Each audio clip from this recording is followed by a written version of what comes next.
the video recorder on.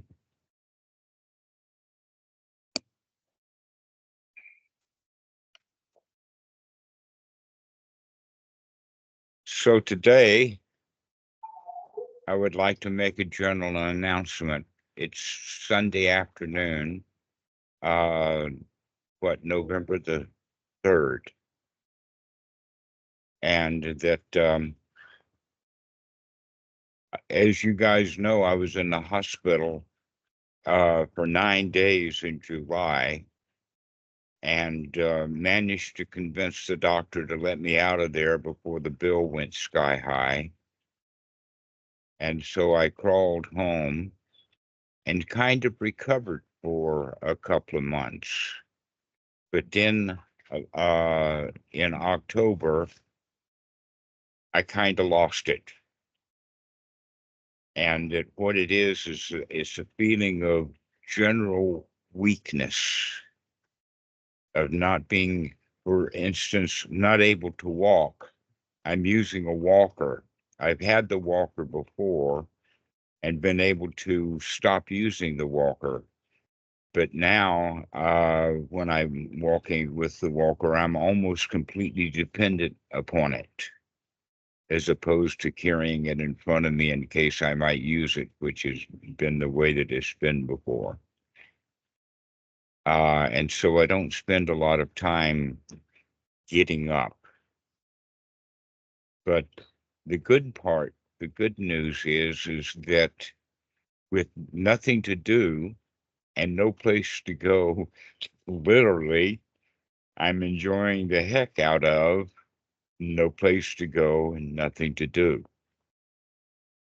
That finally, after all of these years, I'm beginning to take my own advice, quite literally. And this seems to have been a good enough time for it, because we've gotten a Sangha going. We've got several volunteers that are willing to do stuff. Mikey would be top brand on that. He's living here at the house and kind of managing the website and kind of managing, in fact, actually managing the YouTube channel. And that we've gotten several other friends who are beginning to take calls, basically from new students, as well as just keeping the Sangha going. That's the only desire that I have left, is that the Sangha does not belly up, because my belly is up. That what I want is that I want people to continue to talk with each other, to continue to have Sangha. And that's noble Sangha, in the sense of having a place where you can actually talk to people in the noble Dhamma. Now, I know that we've got some friends who come on and give us a lot of their past, a lot of their ordinary Dhamma, and we need to allow them to do that and continue to moving things back to the noble Dhamma, which is basically everything is already okay. We don't need this and we don't need that. That what we really need to do is to clean out our mind and let things be okay the way they are. This is the real teaching of the Buddha. The real teaching of the Buddha is to see our disappointments, our disgust, our dislikes, our desire, our demands, to see them rather than having them ignorantly. Because when we can see them, we then have a choice about what we're going to do about it. That's the real teaching of the Dhamma, as opposed to things like ancient Jewish history, which basically is just old stories about old dead people who didn't become happy practicing what they were practicing. And so old Jewish histories, old Christian histories, old psychology, none of that is of any real value. What's of value is to see the thoughts that you're having right this very minute and to make a change. And we practice that over and over and over again. Why? Because we built up such momentum, such habit patterns of having unwholesome thoughts based upon wants and desires and demands and have to haves and dislikes and disgust and all of that, and start enjoying your life moment by moment. The more moments you spend enjoying your life, the more happy you will be in general, as well as the more happy you'll be right now. And it's always about right now. And so this is what I would recommend that we practice, and we practice this together, not necessarily always in seclusion. You have to get secluded away from the world of the unwholesome. But once we get away from that world and start practicing wholesomely, now is the time to come back and practice together wholesomely, to start having wholesome relationships with wholesome friends, to talk about happiness and talk about everything is already okay. No need for this and no need for that. And so this is about the only desire that I have left is that all of these hundreds of students who have called me and talked to me over time continue to call each other and talk to each other. And we have ways of doing that. We have Skype, and we have the Open Sangha Foundation website. We have Discord.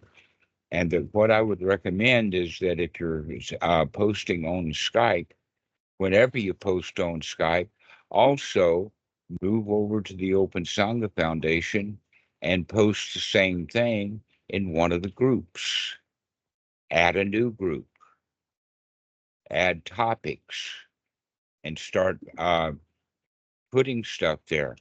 There's one thing that's very interesting, and that is that the logs show that people are joining on a regular basis. Every day we have 1, 2, or 3 or 4 new people who are joining the website, but no one of, especially of the old group, is communicating with them, is saying, hi, how are you? Sending them messages or anything. And this would be something that someone could take on as a kind of happy task, is to see when new people join the Sangha, send them a message saying, I'm glad to see you. Open a dialogue, communicate with each other. So I would say spend a little bit of time every day on Skype and a little bit of time every day on Open Sangha Foundation. A lot of you don't even know how rich the thing is. It's absolutely rich. We have dozens, if not hundreds, of PDF files, and we have hundreds and hundreds of links. We have videos and video links and all kinds of stuff uh, for you to investigate. We've got a huge library, and part of the library is our Google Drive, which is an even more vast library. And so if you're into reading, we've got Buddhist literature for you to read. All you have to do is learn the website. And so this is what I would recommend that you do, and do it in the spirit of Dhammarato, but not necessarily with his body looking over your shoulder. I remember very well part of the, they did a video on the death of Bhikkhu Buddhadasa. And by the way, that video is on our website, and I would highly recommend everybody view that video, where a portion of the video talks about that Buddhadasa does not die, that he just goes off into nature somehow and is still all around us. And I feel that very true, that Bhikkhu Buddhadasa, the spirit of Bhikkhu Buddhadasa, is very alive and very well in Thailand. I think that David has gotten a huge dose of that too. What do you think about that? Okay, so in that same tradition and in that same lineage, let's do this also with the Dhammarato group. Let's keep the thing alive. Let's keep those friends. If I'm not around and you say, oh, well, Dhammarato is not around, never mind, I'll just go off and play tiddlywinks or something, then you've lost the Dhamma right then and there. But if you see, oh, well, Dhammarato's not around, but boy, he left me a lot of friends to play with. Let me go play with all of the friends that he's left me. Then that's the right attitude. And so this is kind of what I have to say. And so I would recommend, now I would like people to join in conversation, to start talking. David, why don't you take over for a little while?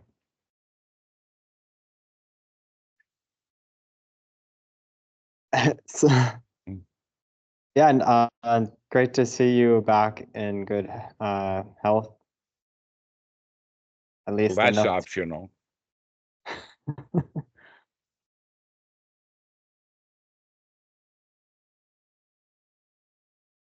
Go ahead.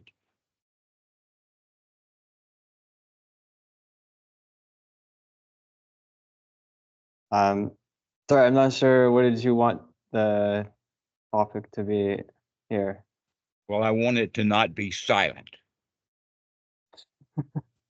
And number two, to be noble. Dhammarato, what are you trying to tell us? Are you telling us that you're finishing up or something? Or Pardon? what are you trying to tell us? It's a bit upsetting, like. All right, I'll put it as simply as I can. I'm dying. Jesus. And I'm going to do it happily, whether you like it or not.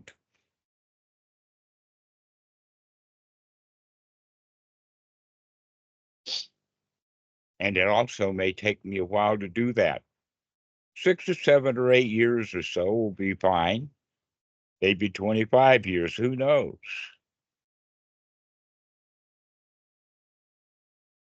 But it's definitely in progress. Carl, good to see you. Thanks for turning your camera on. Since David went silent, let me hear it from you. What you got to say? I don't have much to say. About the website, I have a few questions because I got on the website and it looks good as far as that. And you said a lot about like PDF files and a lot of information to read. But what I see from nowadays, people who are really interested, at least in Dhamma, they wanted quick dosages of it. That's why like YouTube videos were such a great thing, because you can put it in the background and listen to it. So most people unconsciously or consciously are listening to what you're saying. At least that's what worked for me in the beginning. So I found the video format to be the most useful. As far as like going deeper into the Dhamma, into like reading suttas, into going PDFs, communicating with people, I find there's a huge disinterest of like of wanting to do that, because the personal practice is already quite a lot. That's all there is to it anyway. I don't necessarily recommend that people read suttas. In fact, our sutta page is relatively short. Most of it's from just stuff that we've gotten from the Anguttara Nikaya, leaving the other websites. We do have actual links. So if you want Sutra Central and you don't know how to find it, they're in our library. We've got all of those links to all of those places that has all of that reading, because you'd be surprised at how addicted so many Westerners are to reading, where in fact the only book that they really need to read is the one between their ears. How many times have you heard that one?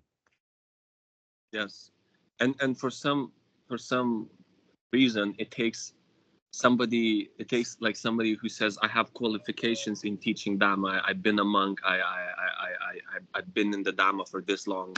It takes that person for them to be like, oh yeah, he knows what he's talking about. Meanwhile, somebody comes in who's been in the Dhamma maybe for 10 years, for 15 years, and hasn't been a monk, has been living layman life, has the noble Dhamma, but it's not gonna click the same way. I find it doesn't click. People need that authority figure, like telling the doctor for them to stop eating donuts. It's the same thing. They need that authority for some reason for the Dhamma even to click. Yeah, so many people do need a daddy to spank them. But we've got a big daddy who does quite a lot of spanking, and we still don't learn the lessons that daddy's trying to teach us. And what is another word for this daddy I'm talking about? Reality. Reality is constantly spanking us, telling us to wake up, look at what's going on, see what you're doing. And yet most people, they'll put their head back in the book and not listen, not wake up, not see what's going on around them. This is part of the reason why we need to have that Sangha that I'm talking about, that group of people who keep reminding each other to pay attention to what Daddy is saying, to pay attention to reality. That's true, but as far as like new people, what do you see attracts them here is usually the name of like either Bhikkhu Buddhadasa, either Dhammarato, either Ajahn Chah. It's not, somebody has to have like almost a name built up in the community for them to be attracted to that group of people. All right, let's take it from there then. If the name Dhammarato means enough to people where they're going to call and want to talk to Dhammarato, then people like Alex and Mikey and Anna and several others can then call and talk to that person saying, hey, Dhammarato is feeling like shit, but I'll be willing to talk to you. And then start a friendship right then and there, because that's what it's all about. The Dhamma is all about friendship. There's actually a sutta by the name, surprisingly, as the Half Sutta. It's in the Samyutta Nikaya. And there, Ananda comes from Sariputta, tells the Buddha that Sariputta just told me that friendship is half the Dhamma. And the Buddha mused about that for a second, and he says, oh no, it's 100%. It's all Dhamma. It's all the Dhamma is friendship. And so you can actually have a guru, but if you have no relationship to that guru, you're probably not going to learn anything from that guru. And if you have a teacher that you have a close relationship with, but that teacher is an ordinary person, then you're unlikely to get anything much out of it in the long haul. I've seen clear evidence of that within the Western Sangha, that some of the old monks, Western monks, never got what the Buddha was talking about at all. They've just become old monks, but they've got quite a following. And guess where he's leading that following is back into the ordinary world. So I would rather have a noble friend who has not been noble long and is still practicing noble on me. Because while he's practicing noble on me, I'm absorbing noble right then and there, and I'll just as likely listen to a friend as I would to some schmuck who calls himself a teacher. And believe me, there's an awful lot of people in the West who claim that they are Buddhist teachers, and they do not spread the noble Dhamma. And one of the easy ways to see it is that they're not trying to build Sangha, they're trying to build their wallet. And when someone is trying to build up their wallet, they are not trying to build up Sangha. It's like, A, give me money and I'll teach you Dhamma. B, give me money and I'll teach you Dhamma. But the real noble way is, hey, A, meet B, make friends with him and talk noble Dhamma together. And that's what we're all about is let's build Sangha.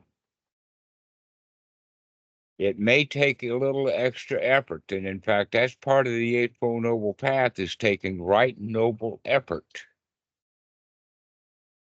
Take right noble effort to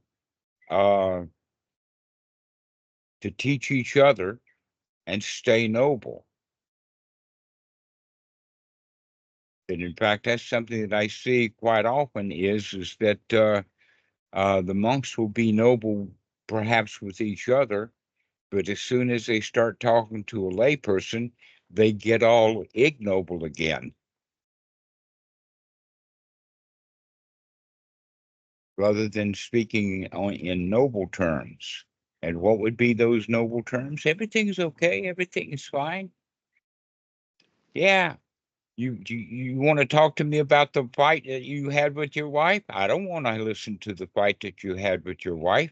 I want you to stop fighting with your wife. Just stop. Be happy and be noble with her. And then you won't have to talk to me about your stupid arguments. Just shut your face. That's what a noble would tell an ordinary person.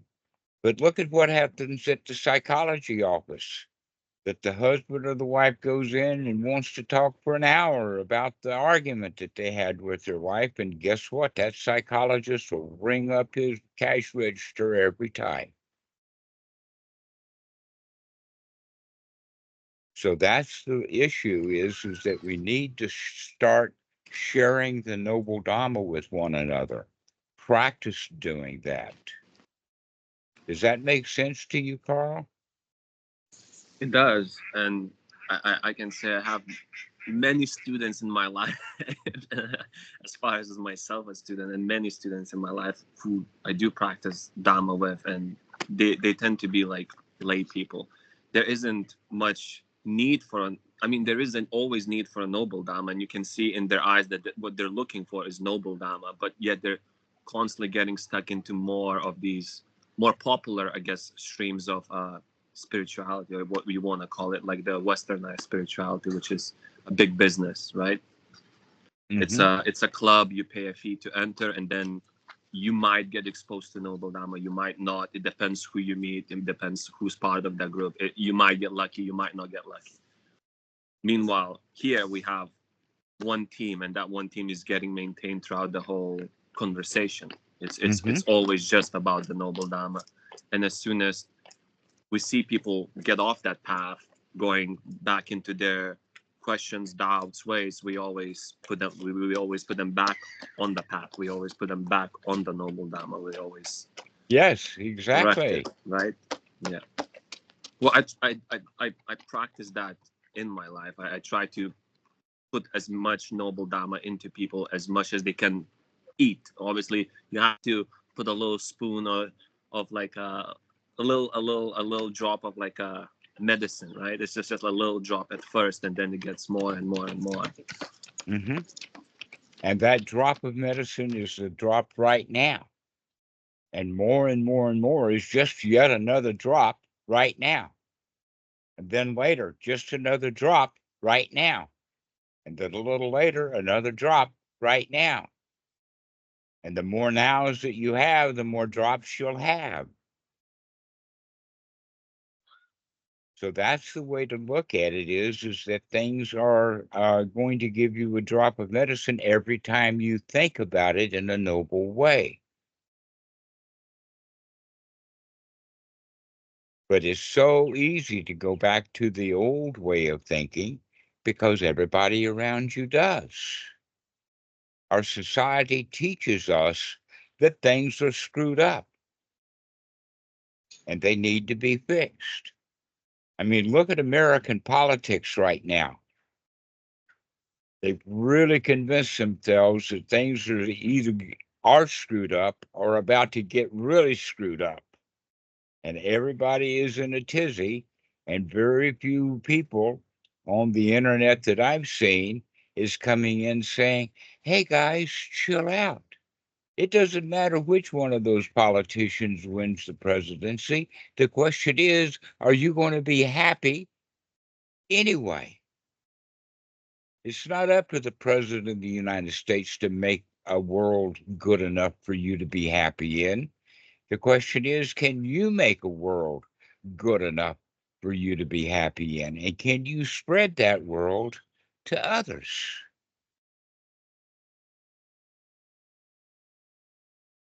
There is a law, like another thing I noticed in the West. I live in London, so I noticed in the city there's this distrust. When you offer friendship for free, there's a distrust in people's eyes that they're like, wait, you want to be my friend? What do you get out of it?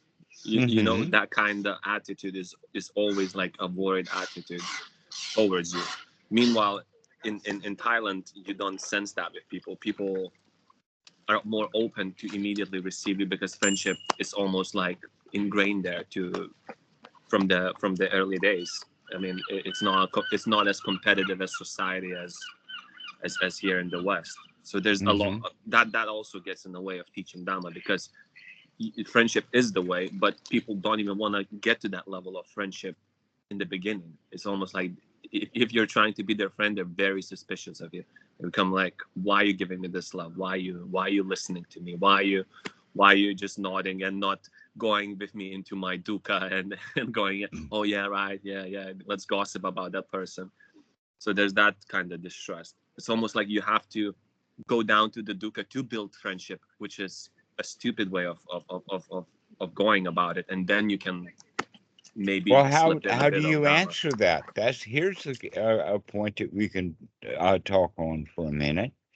How do you handle that when they are either with their stares or their glares or their words are telling you, how dare you want to make friends with me? What do you want? How are you going to answer that? I answer the same way within myself. I answer, it's okay. There's nothing to worry. It's okay as long as I'm calm and I try to bring the calmness into them, and hopefully that rubs off eventually on them. I mean, I can't do much if they're not willing to practice themselves. I can only practice myself, and hopefully that rubs off at that moment. And All then right. eventually they will ask you a question. Why are you so calm? Why are you smiling all the time? Why are you this? And then maybe you can slip in a bit of Dhamma. That's how it usually goes. But That's friendship, exactly right. Sometimes it takes that long, slow time. Very rarely is it worthwhile saying actually something. But if you were going to say something, you could say something like, I don't want anything. I've already got everything that I want. I don't want anything. I want nothing. Maybe I can help you want nothing, and then we can really be friends.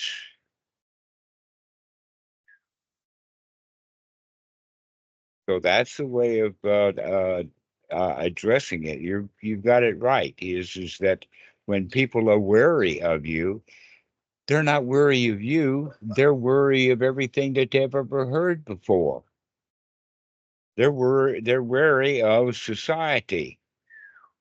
They're wary of you because they know that their government hires thugs, dress them in special uniforms, and put them out on the street to be bullies. The national bully system. It's called police. And they want those bullies out there to prevent people like you from being happy and wanting nothing. And so everybody believes that everybody wants something. I've even heard it in the expression of everybody's got a price. Everybody's got a price. Yeah, I've got a price. My price is $0. That's my price. I'm cheap.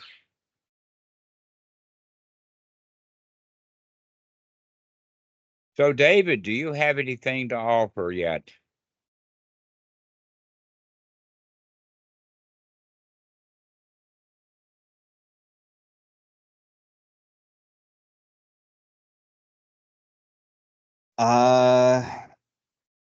Yeah, we should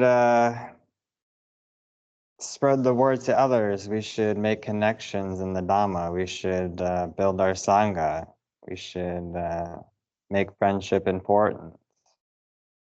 It's important to have friends in the Dhamma. Yeah. And so what we've done over the past several months and years is to develop some web tools to do that, so that we can have not just local sanghas to where you have to travel to Timbuktu and join Timbuktu Monastery in order to find sangha. Now it's available online. I can see 15, 20 years from now where our sangha has 30,000, 40,000 people in it, all chit-chatting with each other.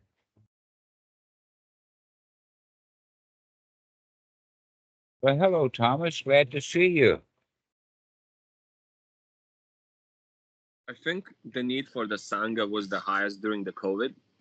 Like that was probably the biggest boom where you can see like people who are into Dhamma during COVID, they really got into like this online thing. And I don't know how many phone calls you had during 2020 and during those years when COVID was going. I think you noticed that there was a higher appetite for the Dhamma.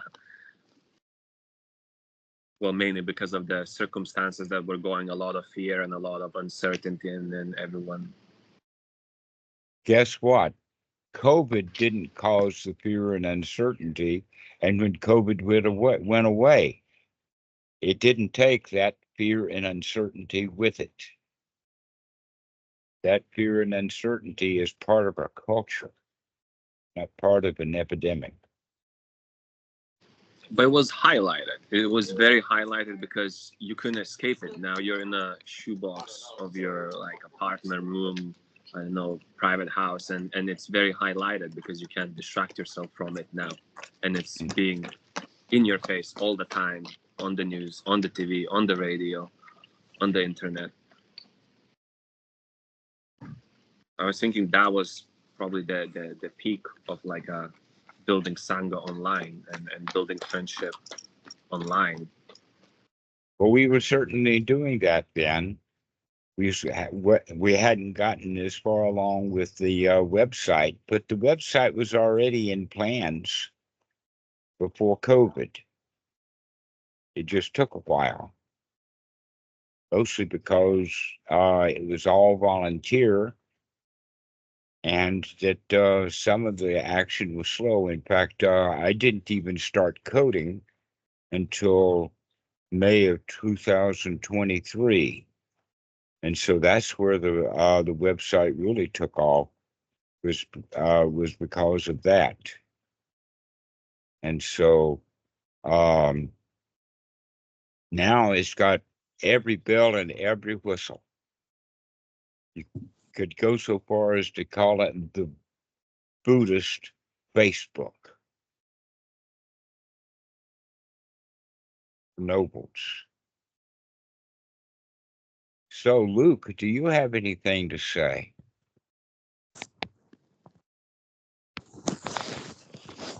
Hi, Dhammarato. Not a huge amount. I was lucky enough to have a call with Alex the other day, had a one-on-one conversation with him, which was really good. It was really nice to talk to him. We had a really nice chat. And Mikey too, a few weeks ago, I had a good chat with. So I feel like, yeah, that I've definitely been able to connect with people, you know, part of this Sangha. And yeah, I already feel a connection with everyone, and it's been nice to get to know people and share Dharma and inspire each other. It's been great, yeah. So thank you, Dhammarato. You started all this, so thank you. Yes, all I did was kick a stone down a hill. Let us hope that this becomes a bigger snowball and eventually an avalanche. Yeah, for sure. In fact, I did a lot of kicking on that snowball.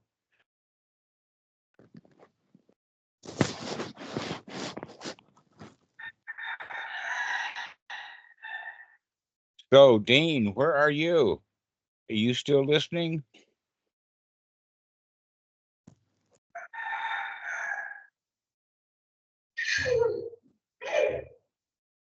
Well, Dhammarato, yeah, I'm still here. I'm still listening. Do you have anything to comment on? I know it's just a bit upsetting, like, it sort of is what it is, you know. Okay. But other than that, good. It looks like I'd say I'd be coming to Thailand a bit sooner than I thought. I'd like to get to see it. So, Okay. yeah.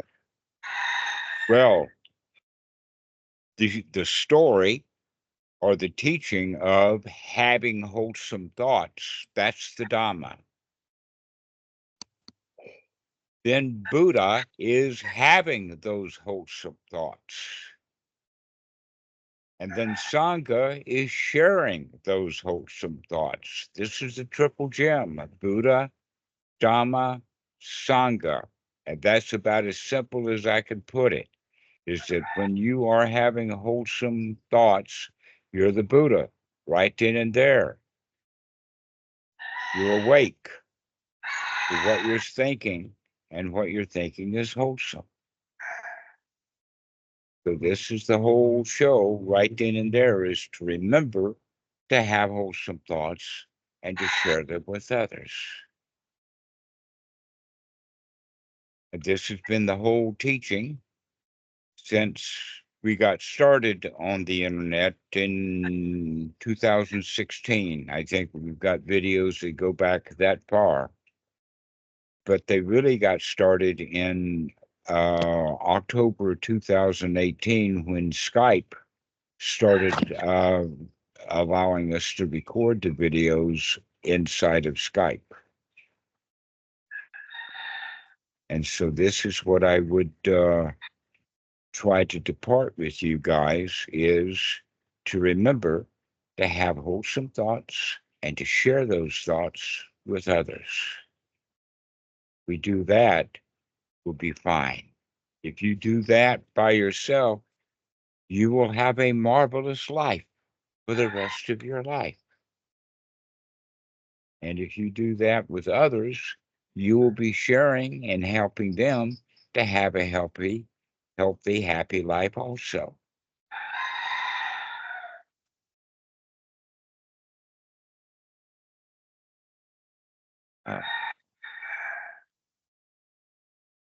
Hawan, do you have something to say?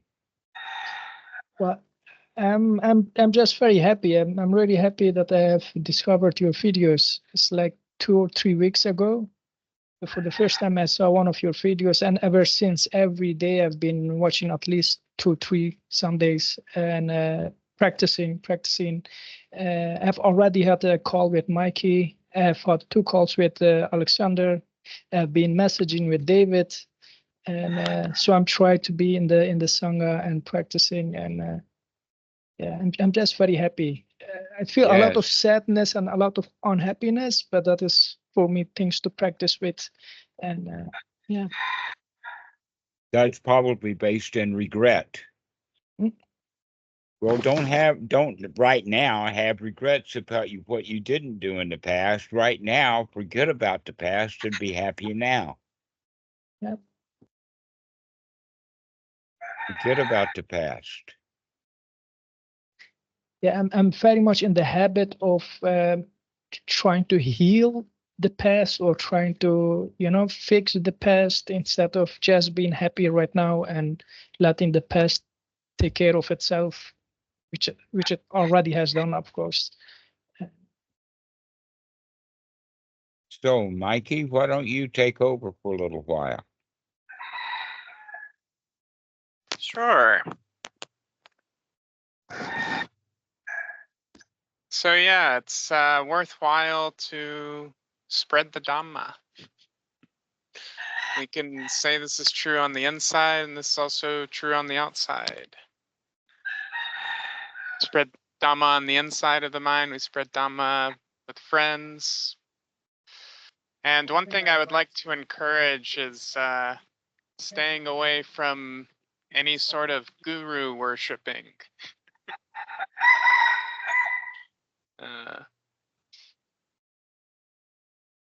One thing that's very beneficial is to talk with friends in the Sangha about the Dhamma, regardless of how well practiced they are. If they don't have that much practice and you have more practice than them, that's a chance for you to sort of teach them, but you'll also learn while you're teaching them. When we talk about the Dhamma, it just kind of reverberates around the room, around the mind. Piling on is another way of saying that. Yeah, piling on. The more you talk about the Dhamma to other people, the more you're talking about the Dhamma to yourself too. Yeah. Yeah, it's nice. It feels nice to talk about it. It pleases the body, it pleases the mind. Dhammarato, can I say something? Sorry, can I have a question about that? I have done few Goenka Vipassana retreats, and in that they recommend to not talk about your experiences, about your meditation experiences with other students. And there is a reason for that in a limited context. And that reason is that when people are doing a retreat, they will often have weird experiences, floating off into space, going into some sort of self-created heaven or self-created hell. And the beginning students always thinks that it's important, that it's valuable, and it's meaningful that they had some meditation experience. That in fact, that seems to be the reason why people are attracted to Eastern meditation in the first place, is they're not looking at it for the real benefit. They're looking at it for the an experience, without recognizing that every minute, every second, we're having another experience, a new experience. Let's have a new experience right now, never mind some spectacular experience. Now, the next point is that if people in those groups or those retreats have a spectacular experience and they tell the people around them, then those people want that experience too. And so now they're in dukkha. Oh, I want that experience Tommy had. And then they're not practicing at all correctly. They're practicing according to their desires. And so in a retreat, that injunction has some limited value, but people take it way too far.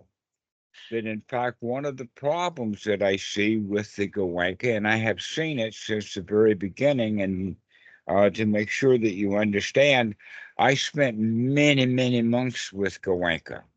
I traveled with him all over India. I did dozens of retreats, 10-day, 20-day, 30-day, all of that kind of stuff.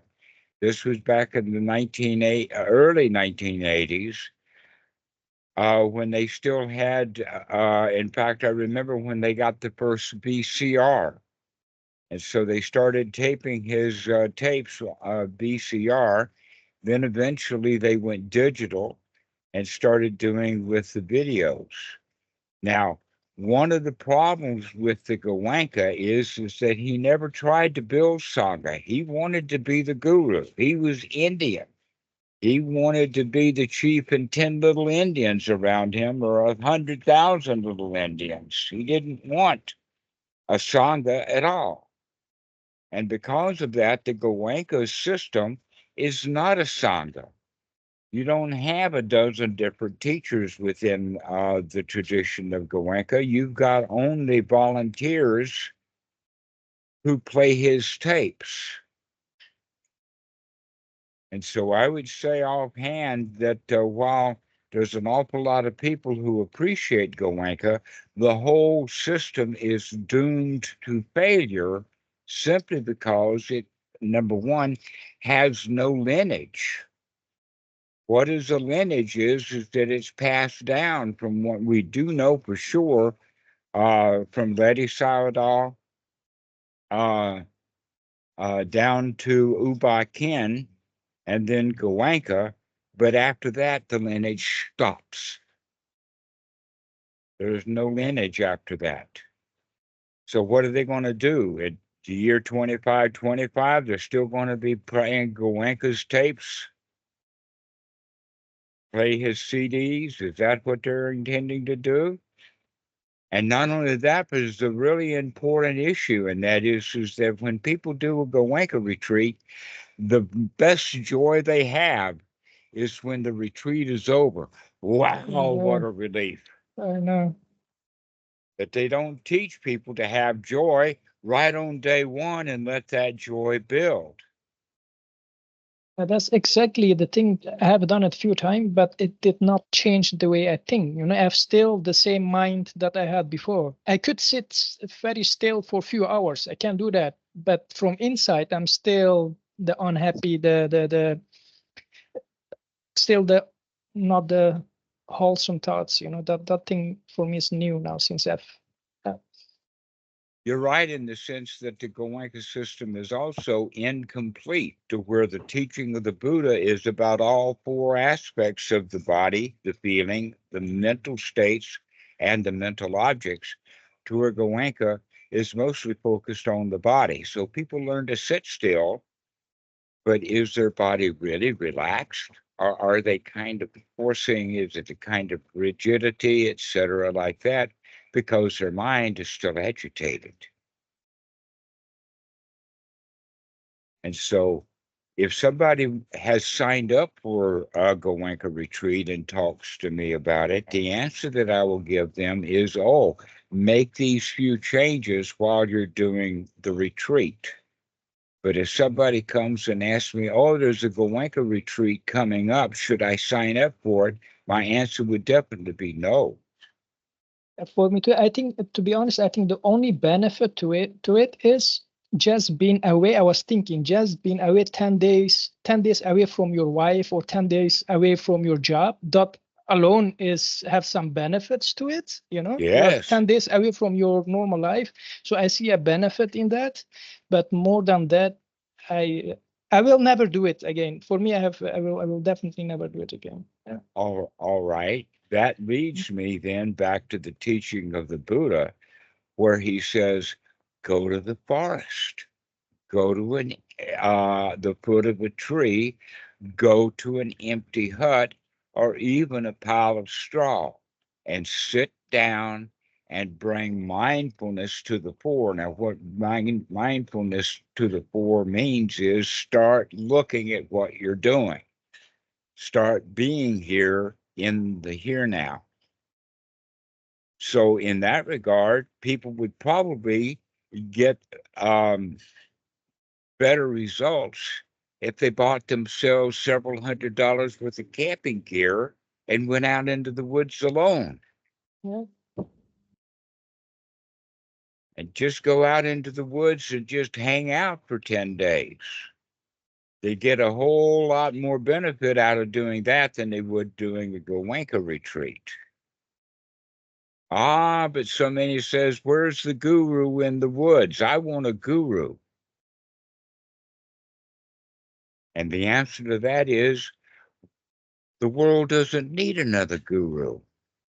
I mean, look how many gurus we've had over the centuries. We've had Socrates, and we've had Marcus Aurelius, and we've had the Stoics, and we've had Jesus. And what have we gotten ourselves? Even the Buddha, nobody listens to what the Buddha says. They're too busy being little Buddhist or little Christians, being still a follower. To where the Buddha talks about become a lion unto yourself. Know your own mind. Take control of your own mind. And therefore, the noble friends that you have will be noble friends, noble because they have a strong mind.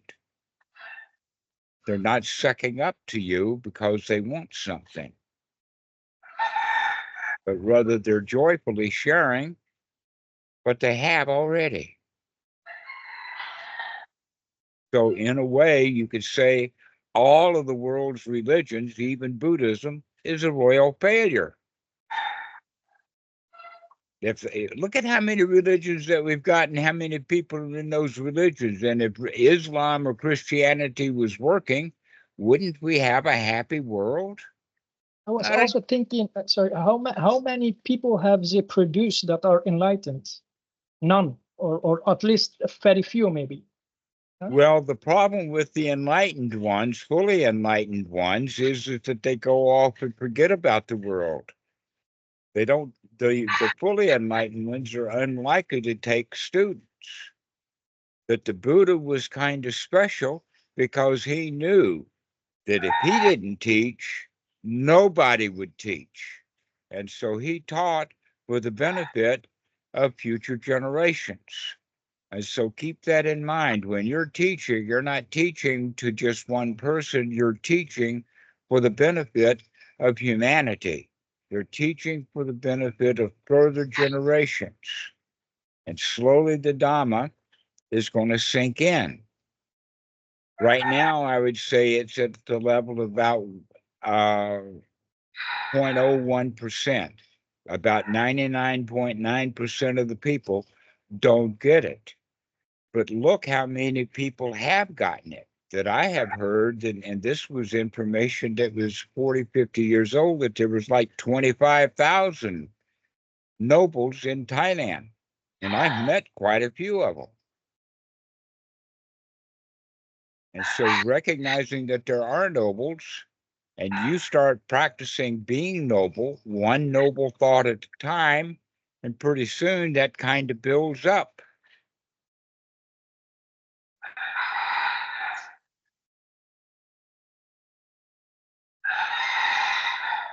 Go ahead, Mikey.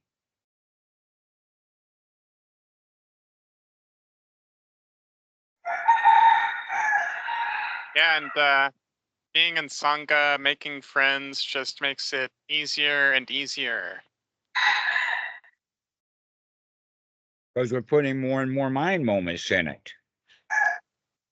Yeah.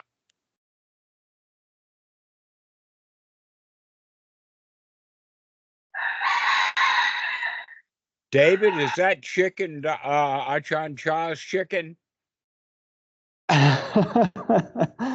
There's so many roosters here. It's crazy how loud they are. They're just all over the place. They poop everywhere. You know how to handle those roosters? No, how? Stop feeding the dogs. Oh. That was the mistake that they made at Wat Suan Mok, is some head monk that took over for a little while saying, we've got too many chickens, we've got too many dogs. Let's solve the problem by stop feeding the dogs. Guess what? There are no chickens at Wat Suan Mok. And there's no dogs there either. But in the time of Bhikkhu Buddhadasa, the place was overrun with both chickens and dogs. Oh, yeah. Even now it still is, though. This time. There's still chickens, many dogs there.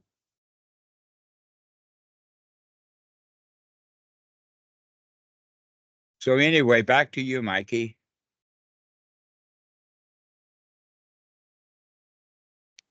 Yeah, I'm not sure I have much else to say other than, yeah, just stay in Sangha, keep making friends.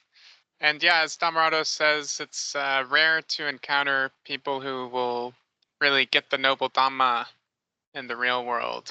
But when you come back into Sangha, you'll find there's plenty of people that get it and rejoice in talking about it. And also, I did want to say that it's a fun game. I've found for some people, myself included, whenever first talking about the Dhamma, it's like, oh, not sure what your words to use, and that can feel frustrating and this sort of thing. But yeah, just see it as a game to play and don't have to worry too much about saying it perfectly, because you're not going to get it perfectly anyways. Actually coming out of perfection is one of Right. There is no such thing as perfection. There is no such thing as all noble all the time, unless one is in seclusion. So if you're dealing with the world, even when you're having noble-mindedness, you're going to have to wind up making some choices about ordinary stuff. For instance, you can't walk into the bank and do banking business with a complete 100% noble mind, because the only thing that you can do in the bank with a completely noble mind is, why am I here? And then you leave. But you can take your noble mind into the bank and do some ordinary business and sign some papers and do this transaction and that transaction quite happily. And if the bank clerk doesn't want to do it the way you wanted to do it, you can handle her or him quite happily, because you do have a noble mind, but you sometimes have to do ordinary business, and that's okay.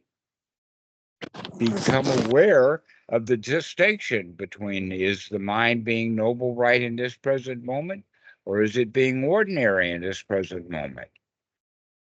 And then if you say, oh, bad me, oh, I was not noble for a second, that oh, bad me, that's definitely the worst kind of ordinary.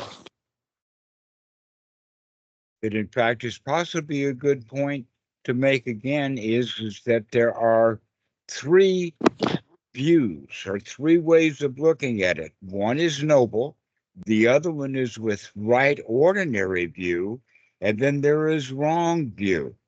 And punishing yourself for having right ordinary view is definitely wrong view. But recognizing, oh, that was ordinary right view there for a moment, then that thought becomes a noble thought again.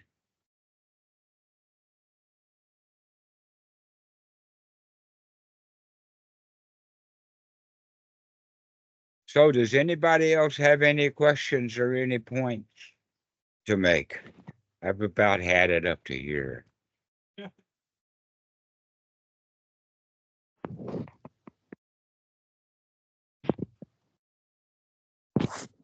Any final comments? Thank you for the teaching.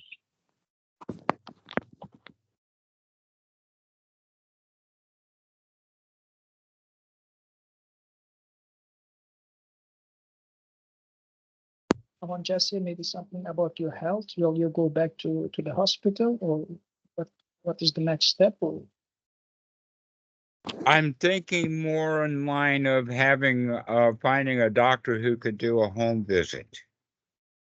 Can come here and draw blood and take it and have it analyzed or whatever like that. Right now, I'm not on any medication at all, and I'm sure that there could be some medications that would help. But a hospitalization, I don't think, is the right idea.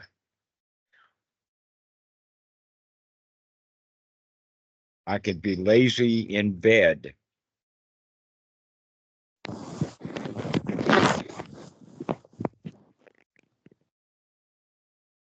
All right, so Mikey, why don't you finish this off now?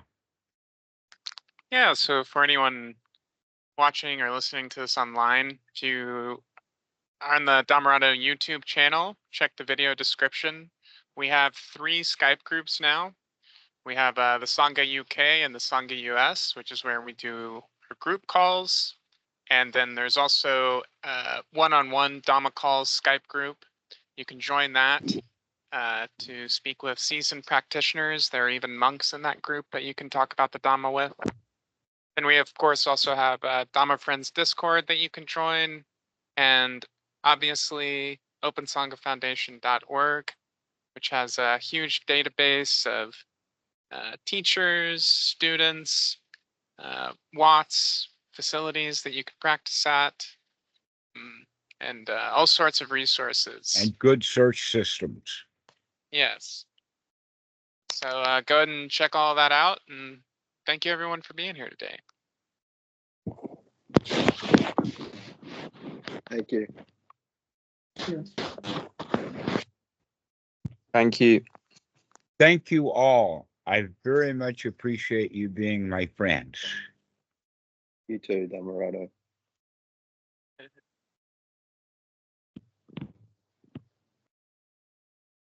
All right, take care, everyone. Bye, guys.